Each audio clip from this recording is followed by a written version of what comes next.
ہنگامی رابطہ ایمرجنسی کال۔ اعوذ باللہ من الشیطان الرجیم۔ اعوذ میں پناہ مانگتا ہوں، حفاظت چاہتا ہوں۔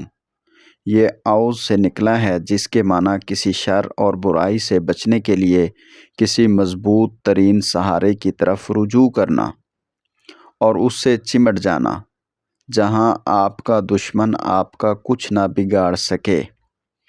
جیسے بچپن میں ہم سرائکی لوگوں میں بچوں کے ہاں کھیل ہوتی تھی کہ جب کوئی اس کو مارنے کے لیے آتا تو وہ اس سے بڑے کے پاس پہنچ جاتا اور اسے کہتا عام شام، میں تیری عام شام۔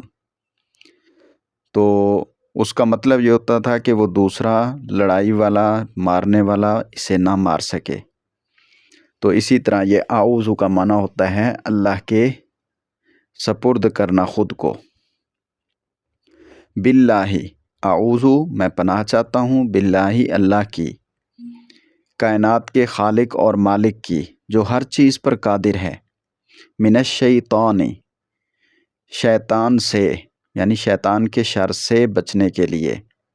یہ شیطانہ سے نکلا ہے بمعنی دور ہونا، چونکہ شیطان اللہ کی رحمت سے دور ہے اس لیے اس کو شیطان کہتے ہیں۔ الرجیم مردود، اس کا معنی ہے دھتکارا ہوا، مردود ذلیل کیا ہوا۔ راندہ درگاہ، یہ رجم سے نکلا ہے جس کے معنی پتھر مارنے کے ہیں۔ یہاں اس سے مراد وہ ہے جو اللہ کی رحمت سے دھتکارا گیا ہے۔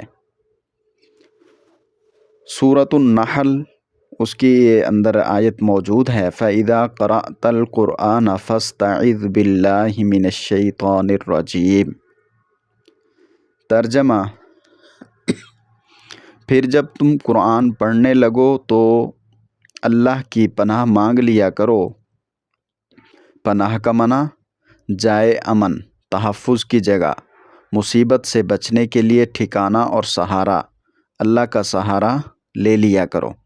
شیطان مردود سے یعنی شیطان کے شر سے۔ اسی طرح صحیح بخاری اور ابو داؤد وغیرہ میں نبی کریم صلی اللہ علیہ وسلم کی حدیث ہے کہ آپ صلی اللہ علیہ وسلم نے فرمایا، میں ایک ایسا کلمہ جانتا ہوں کہ اگر اسے غصے کے وقت پڑھ لیا جائے تو اس کے پڑھنے سے غصہ ختم ہو جاتا ہے، اور وہ اعوذ باللہ من الشیطان الرجیم ہے۔ یہ حدیث غصہ کو قابو کرنے کا اہم روحانی علاج ہے، کیونکہ اس سے شیطان الگ ہو جاتا ہے۔ جس کے وسوسہ اندازی سے غصہ پروان چڑھتا ہے وہ شیطان دور ہو جاتا ہے اس کی برکت سے۔ لہٰذا قرآن کریم کی تعلیم کے دوران شیطان وسوسہ ڈالنے کی پوری کوشش کرتا ہے تاکہ آدم کی اولاد نہ اللہ کا کلام پڑھیں اور نہ سمجھیں، پیغام الہی کو نہ سمجھ سکیں، اس کی یہ کوشش ہوتی ہے۔ تو تعوذ یعنی اعوذ باللہ کے ذریعے ہم اللہ کی حفاظت کی ڈھال حاصل کر لیتے ہیں۔ یہ پڑھ کر ہم اپنی کمزوری اور عاجزی کو اللہ کے سامنے ظاہر کرتے ہیں کہ اے اللہ، تو ہی ہماری مدد اور حفاظت فرما۔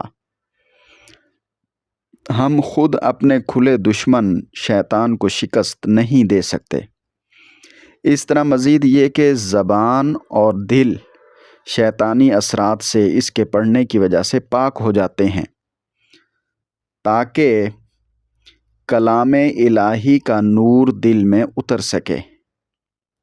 مزید حدیث مبارکہ میں ہے کہ نبی کریم صلی اللہ علیہ وسلم نے فرمایا، اچھا خواب اللہ کی طرف سے ہوتا ہے اور برا خواب شیطان کی طرف سے۔ بس جب تم میں سے کوئی ایسا خواب دیکھے یعنی برا خواب دیکھے، شیطانی خواب دیکھے جو اسے ناپسند ہو یا ڈرا دے، مطلب یہ ہے، تو بس جب تم میں سے کوئی ایسا خواب دیکھے جو اسے ناپسند ہو تو اس کو چاہیے کہ اپنی بائیں جانب 3 بار تھوکے، مطلب تھوکنے جیسا انداز کرے، ہوا کا جھونکا منہ سے نکالے، اور شیطان کے شر سے اللہ کی پناہ و حفاظت مانگے، یعنی تعوذ پڑھے، اعوذ باللہ پڑھے، تو وہ خواب اسے کوئی نقصان نہیں پہنچائے گا۔ اسی طرح ایک اور روایت میں یہ بھی ساتھ ہے کہ اپنی کروٹ کو بھی بدل لے جس پر وہ سویا ہوا تھا، یعنی اب دوسری طرف اپنا رخ کر لے اور پھر سو جائے اطمینان سے۔ اسی طرح جب ذہن میں برے گندے خیالات یا کفریہ شرکیہ وسوسے آئیں، کفر کے وسوسے آئیں، تو یہ الفاظ تعوذ، اعوذ باللہ والے جو لفظ ہیں، یہ ان کفریہ وسوسوں کو، شرکیہ وسوسوں کو، برے خیالات کو جلا کر رکھ دیتے ہیں، تو اس کو پڑھ لینا چاہیے۔ اسی طرح تنہائی میں خوف ہو، رات کے وقت خوف ہو یا کسی دشمن کا ڈر ہو، تو یہ کلمات پڑھنے والا خود کو اللہ تعالیٰ کی امان میں پرسکون محسوس کرتا ہے۔ خلاصہ یہ کہ یہ کلمات اور الفاظ اعوذ باللہ والے اپنے مہربان اللہ سے ہنگامی رابطہ ہے، جس کو ہم یوں کہہ سکتے ہیں کہ یہ ایمرجنسی کال ہے۔ ایک مسلمان کی شان ہی یہی ہے کہ وہ اللہ کی طاقت کا ہی سہارا لے ہمیشہ، اور یاد رکھے کہ اعوذ باللہ ایک ایسا حصار ہے جسے شیطان بالکل پار نہیں کر سکتا۔ اللہ تعالیٰ سے دعا ہے اللہ تعالیٰ ہمیں، ہمارے بچوں کو، ہمارے شاگردوں کو، سب مسلمانوں کو اپنی پناہ نصیب فرمائیں۔ آمین۔